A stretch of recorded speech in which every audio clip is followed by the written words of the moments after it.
Om Namo Bhagavate Vasudevaya. Srimad Bhagavatam, Canto 7, Chapter 3, Hiranyakashipu's plan to become immortal, text number 22. Shri Narada Vacha It Yuktvadi Bhavo Deva Bhakshitangam Pipilikai Kamandulu Jale Naukshad Divyeno Moga Radasa Shinaravacha It Yukvadi Bhavo Devo Bhakshitangam Pipilikai Kamandalu Jale Nakshad Divyena Moga Radasa Vacha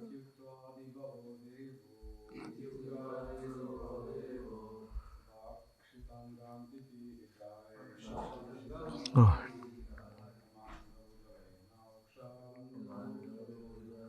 It's hard.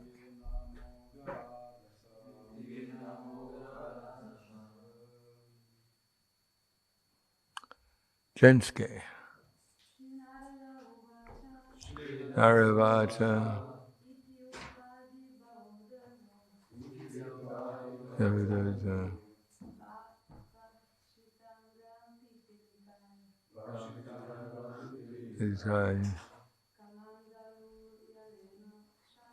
Kamandalu Yile Nakshat Divyeno Mogaradasa Shri Narada Vacha Shri Narada Muni said, Iti, thus, Yuktva, saying, Adi Bhava, Lord Brahma, the original living creature within this universe. Deva, the principal demigod. Bhakshita Angam, Hiranyakashipu's body, which had been almost completely eaten. Pipilikai, by the ants. Kamandalu, from the special water pot in the hands of Lord Brahma. Jalena, by water. Aukshat, sprinkled. Divyena, which was spiritual, not ordinary. Amoga, without fail. Radasa, whose power? Translation and purport by His Divine Grace, A.C. Bhaktivedanta Swami Srila Prabhupada. Sri Narada Muni continued, after speaking these words to Hiranyakashipu, Lord Brahma, the original being of this universe, who is extremely powerful, sprinkled transcendental, infallible spiritual water from his kamandulu upon Hiranyakashipu's body, which had been eaten away by ants and moths. Thus he enlivened Hiranyakashipu. Purport. Lord Brahma is the first created being within this universe and is empowered by the Supreme Lord to create. Tene Brahma Rida Yat Adi Kavaye. The Adi Deva, or the Adi Kavi, the first living creature, was personally taught by the Supreme Personality of Godhead through the heart. There is no one to teach him. But since the Lord is situated within Brahma's heart, Brahma was educated by the Lord himself. Lord Brahma, being especially empowered, is infallible in doing whatever he wants. This is the meaning of the word Amoga Radhasa. He desired to restore Hiranyakashipu's original body, and therefore by sprinkling transcendental water from his water pot, he immediately did so. Mom Vishnu Padaya Krishna Prasthaya Bhute Srimate Bhaktivedanta Swami Namane Namaste Saraswatunde Ve Gauravani Pacharne Nirvishesha Srinivadi Paskatyate Satarne.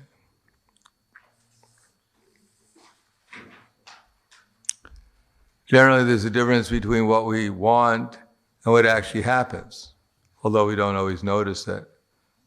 Many times what we want, we should be thankful it's not what happens.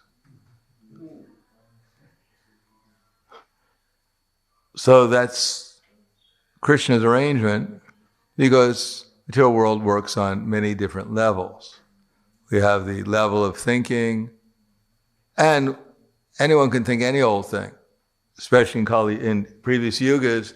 If you just thought of something, you get the reaction for it. So of course, many people were much more disciplined than they are nowadays, because they'd make sure that they were thinking the right thing. And if they didn't, then they knew they were in trouble. We find even in Dwapara Yuga, when Parikshit Maharaj was hunting in the forest, by Krishna's arrangement, he was thirsty, although Mahabhagavats are not usually bothered at all by thirst because they're existing on the spiritual platform.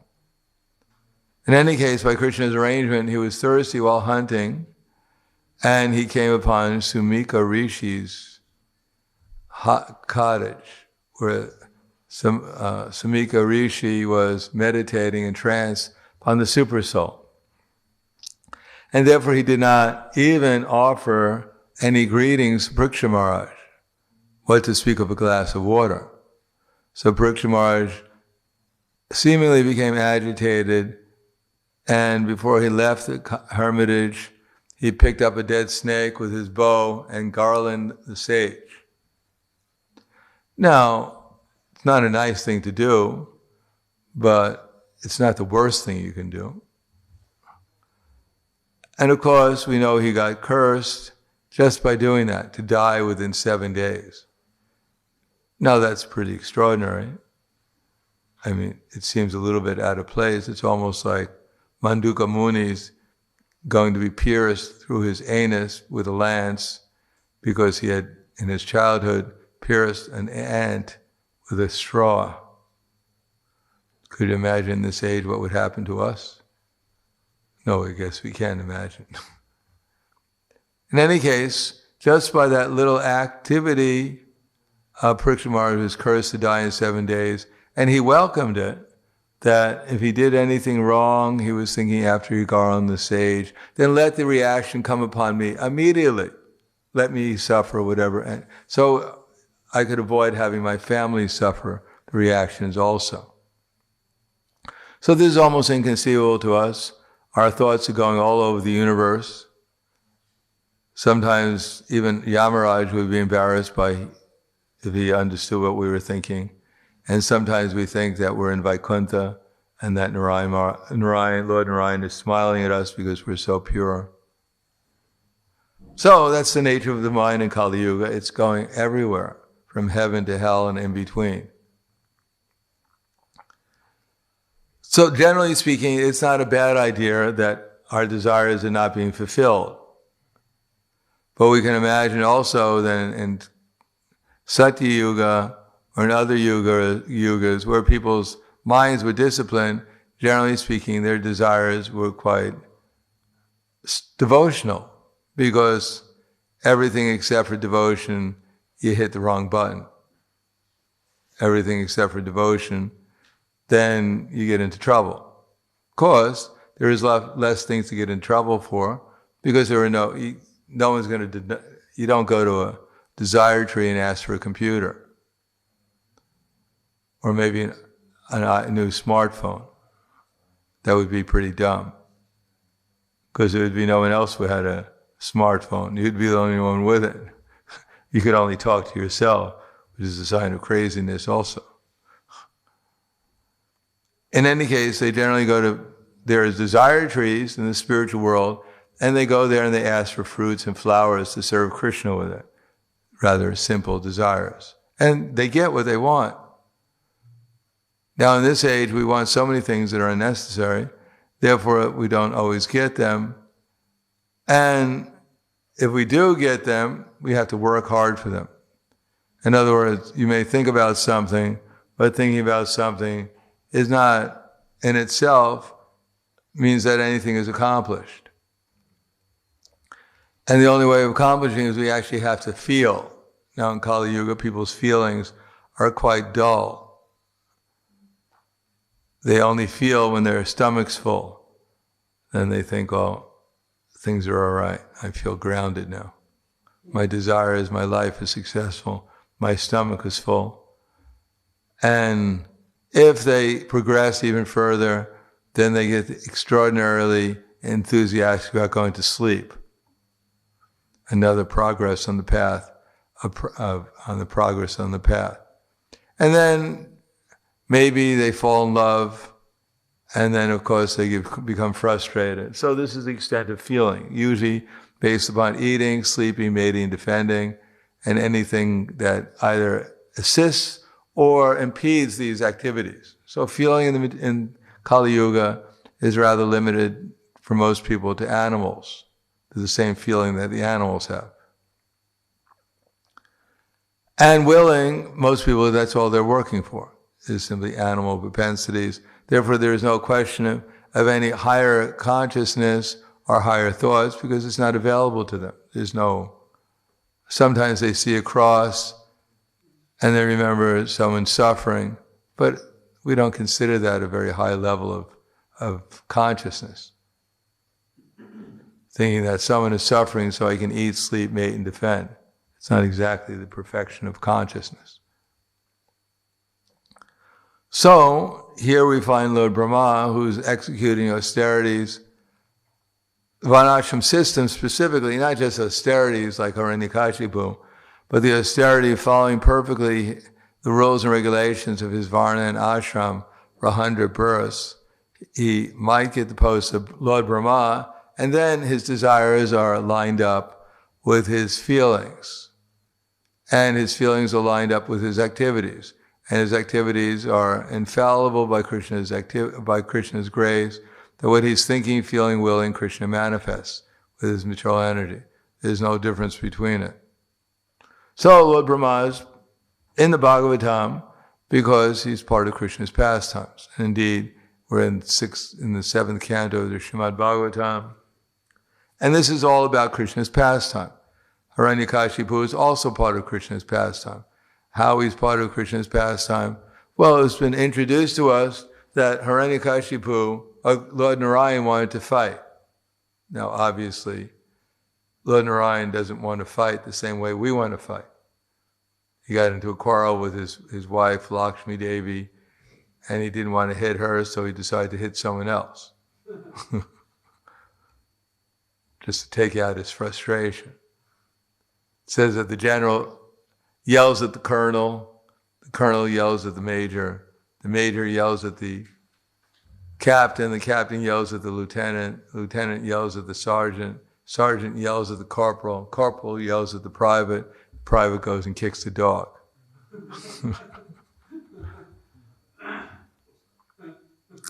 It's not exactly like that. Whatever Lord Narayan wants or desires is for the benefit of all living entities.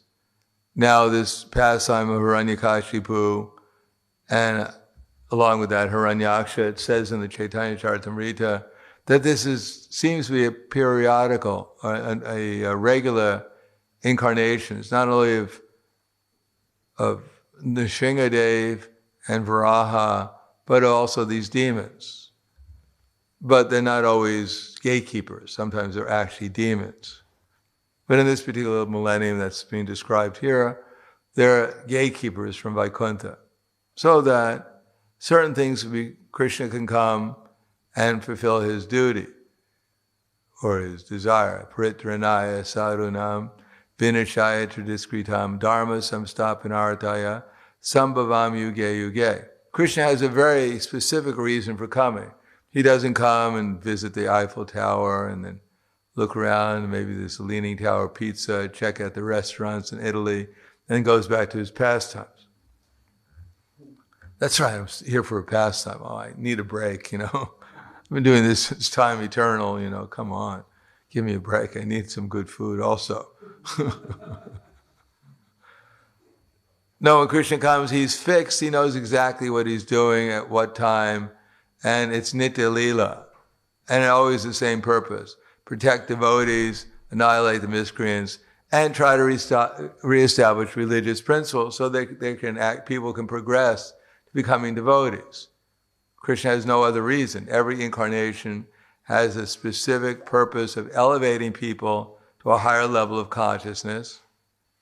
And at the same time, Krishna likes to come and protect those who are already on a higher level of consciousness, and those who are on a particularly low level of consciousness, then he comes to annihilate them so that they can get some chance in the future to make some progress.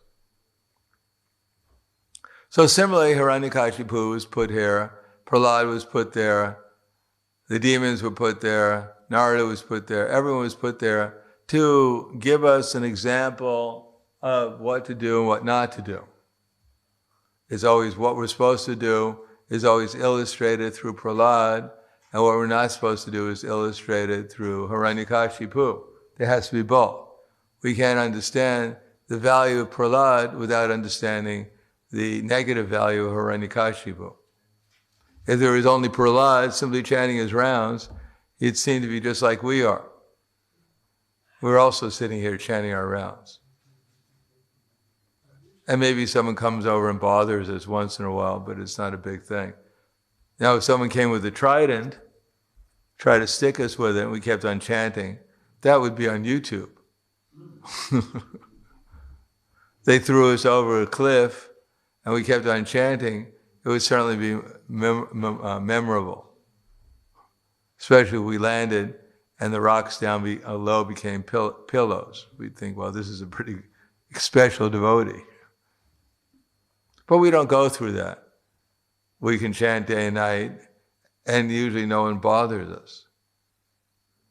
But Prahlad, he was chanting, we're chanting, but his chanting was on a different level than us. We're thinking we can chant, and it's just like, this is the experience, this is the extent of Krishna's mercy that we're probably going to get. But Prahlad was chanting, and he was so thoroughly protected. But his protection by the Lord, in spite of all the tortures he went through, is not as significant as the fact how deeply he was absorbed in Krishna consciousness and how ecstatic he was, so he didn't even notice these things. Now that's what we're supposed to look forward to, not that we should have to become Prahlad and that we'll reach perfection when someone throws us over a cliff or an elephant comes along and tries to stomp us, and we keep on chanting. No, we have to appreciate the depth of Krishna consciousness through the display of Prahlad Maharaj, how deeply he was absorbed and how he was so much protected by the Lord. Not that he was just deeply absorbed and Krishna was somewhere else, but there's a reciprocation with Krishna at every stage of our lives. The more we become Krishna conscious, and the more we come under Krishna's protection. And part of that protection is that we won't be disturbed by our own demoniac thoughts, what to speak of people's other demoniac thoughts. In this age, we don't have so many Hiranyakashipus. We have people interested in every age in soft bed and gold and harassing everyone else to get these things. And we may have been interested in soft beds and gold also, and we harass other people to get these things, other living entities. But they're not very prominent demons in this age, although some of them seem to be a little bit more powerful than the others. But they don't come after us so far with tridents and whips and snakes and whatever else. Still, we get disturbed, and therefore, the more we take shelter of Krishna, then the more Krishna will give us intelligence, the more Krishna will give us a realization, so that we can go on chanting peacefully and eventually come to the same absorption as Prahlad Maharaj. And therefore merge into the ocean of spiritual pleasure by remembering Krishna and his associates in names, form, quality, and pastimes. But here we find Lord Brahma coming along, and he's an instrument for Krishna, and therefore, inconceivably, here's a demon. He's only bones. He's been he's been doing this austerity for 100 years of the demigods. His body was covered by an anthill. The moths and the ants and other insects ate his body already. Of course, when Lord Brahma comes, which is interesting, he tells Hiranyakashipu to get up, which is, can't imagine.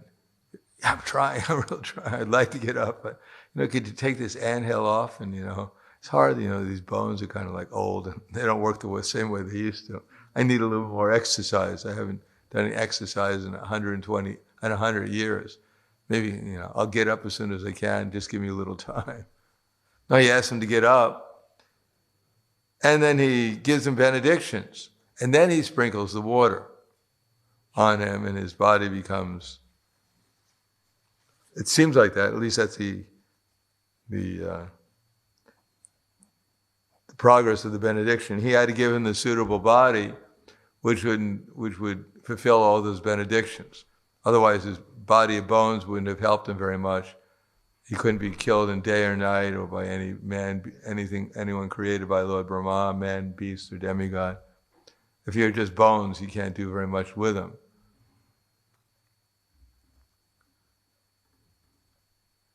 So Brahma comes and he sprinkles from his Karmaduk, and Hiranyakashipu gets his body. Now this is, generally speaking, you think that Brahma had enough intelligence to realize that this guy's a demon. If I give him this body, he's going to harass everyone. The demigods told me that he's disturbing the whole universe, and therefore I've come here to stop the disturbance. And now I'm giving him this body, which will create even more disturbance to the demigods. But Brahma is just an instrument. This is what Krishna wants. Brahma knows, ultimately speaking, that when people do austerities in the material universe, they have to get rewarded, or else he'll be violating his duty. And if he violates his duty, then the whole universe will become destroyed. They'll all go to hell. So he has to do what he's supposed to do. So although it says here, he can do whatever he wants, but he can only do what he's supposed to do. He has all power, but he has all power as an instrument for Krishna. And Krishna has created the laws of material nature, and therefore he has all power to do exactly what he's supposed to do. So we may think, well, that's not very much fun. If I had all power, I'd like to do whatever I want to do. If you get a day off and you think, well, I want to do what I want to do, that's a day off. Otherwise, on your day off, you do what everyone else tells you to do. You think, well, this is not a day off. Well, Brahma knows that there is no day off. The only day off is when he goes back to the spiritual world, then he can begin his day off. Otherwise, he got to work hard in the material world as an instrument for Krishna, doing what Krishna wants him to do as an instrument. He's been practicing for 100 births, following Varnashram, and it doesn't mean that when he became Brahma, it's all over and he can do whatever he wants to do, although he becomes very powerful. But with that power, he has to act perfectly as an instrument for Krishna, or else he himself will get into difficulty. For instance, when he saw his daughter, when he created his daughter and she was very beautiful, and he became attracted to her and ran after her, and she took the form of a deer, and he took the form of a deer and ran after her. And Lord Shiva threw his weapon at him. I don't know if that was part of the script, what he was supposed to be doing, but obviously it was somewhat of a deviation from the script, although he corrected himself quite quickly. Still, we can see so many things happen. And the sons of Marichi, who criticized Lord Brahma mentally, had to take birth as sons of Hiranyakashipu, and they were, eventually, I guess, they weren't killed by Hiranyakashipu, but they took birth again as the sons of Devaki, and they were killed one after another by Kamsa. So they had to suffer. But there's also part of Krishna's pastimes. So whether Lord Brahma was fulfilling his script when he was running after his daughter, and therefore he was instrumental in creating this pastime, or he's out the script, but still somehow or another things happen. Krishna arranged everything. That we can't know because these things are inconceivable. In any case, we should understand that we also have a role to play, and the more we play that role, the more we'll come into Krishna's protection, and that's probably the most significant thing in our life, that we don't have to worry about everything else that's going on in the universe, because we're not in control at all of it. But we are in control whether we're in Krishna consciousness or not. And if we're in Krishna consciousness, then we can become an instrument for Krishna to fulfill his desire, and our role will become perfect, and we'll become Krishna conscious, and we won't be, we'll be happy that we're participating in helping other living entities as an instrument for Krishna, and we won't be so much disturbed by what level they're on. We'll be more interested on what level we're on and how we can help them by coming to a higher level. Therefore, we have nothing to worry about except for the fact whether we're Krishna conscious or not. And if we worry about that, then the other worries won't seem so important. The other concerns we have won't seem so important, because Krishna will give us intelligence how to deal with them appropriately, whether it's actually our duty or someone else's duty to deal with them. And if it's not our duty, then we don't have to worry about it, because we're not here to control the universe. We're here to surrender to the controller of the universe. So I'll stop there. Thank you. Any questions, comments? Yes.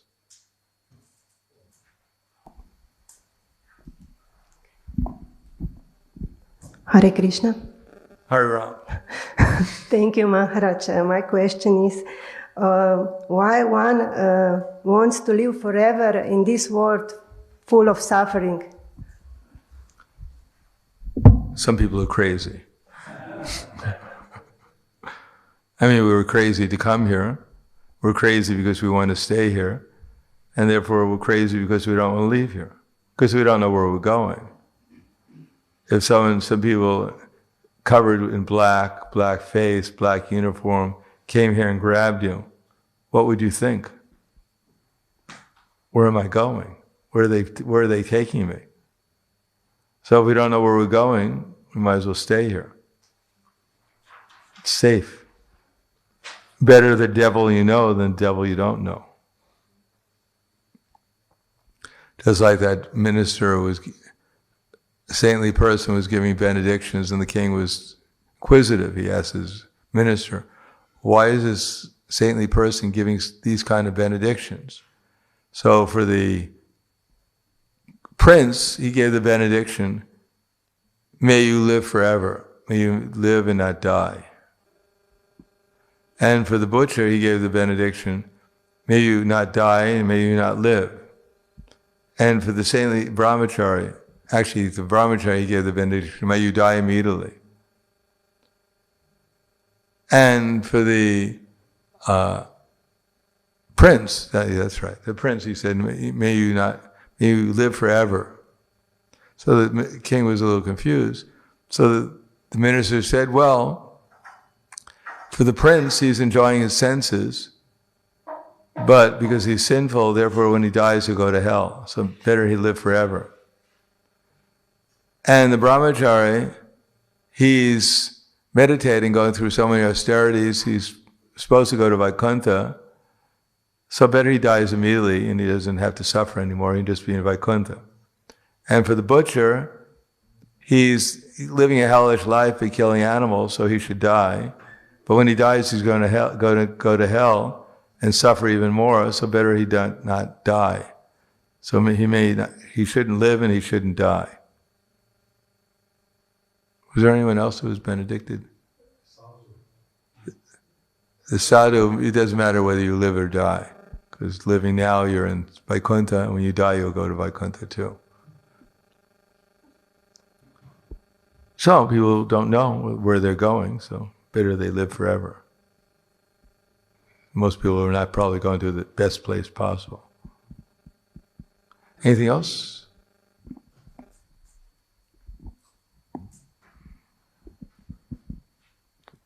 Oh. You mentioned since 6 sons of Devaki and their previous birth. Do you maybe know anything about these 6, what were their daughters of Shachimata and Jagannath Mishra? Is there anything about their... 6 daughters? They had daughters? I thought they had sons. 6 children. 6 children. I don't know if they were daughters. I don't know how it fits in. But it seems to fit into the general scheme of things. You know exactly how, unless it's said in the Bhagavatam or in the Chaitanya Charitamrita, I don't know, because I'm not so familiar with scriptures outside of that, or explanations. It's not in the Chaitanya Bhagavad either, and I don't know. In any case, taking birth in the womb of Sachimata is quite auspicious, no matter what happens to you. Yes? Hare Krishna. You mentioned chanting japa and chanting japa as Prahlad is chanting. So there's a question. Japa often is one of the most challenging types of devotional service devotees perform. They oftentimes find much easier to sing a kirtan, read, or to decorate and worship the deities or shilas. But Srila Prabhupada has taken only one vow of the 16 rounds. So why specifically this one? Because chanting japa is the most auspicious activity. Because it forces us, if we're serious, it forces us to challenge what we're doing.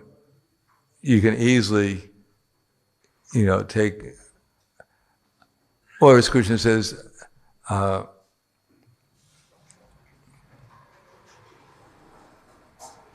always have to find the first word, that Mayave Shamano Yemam Nityukta Upasate. Actually, Mayave Shamanak Mayeva Manak Partha. That's not that. I always get those 2 verses confused. Mayave Shamano Yemam Nityukta Upasate Shara Paryo Petas Tema Yuktatmo Mataha.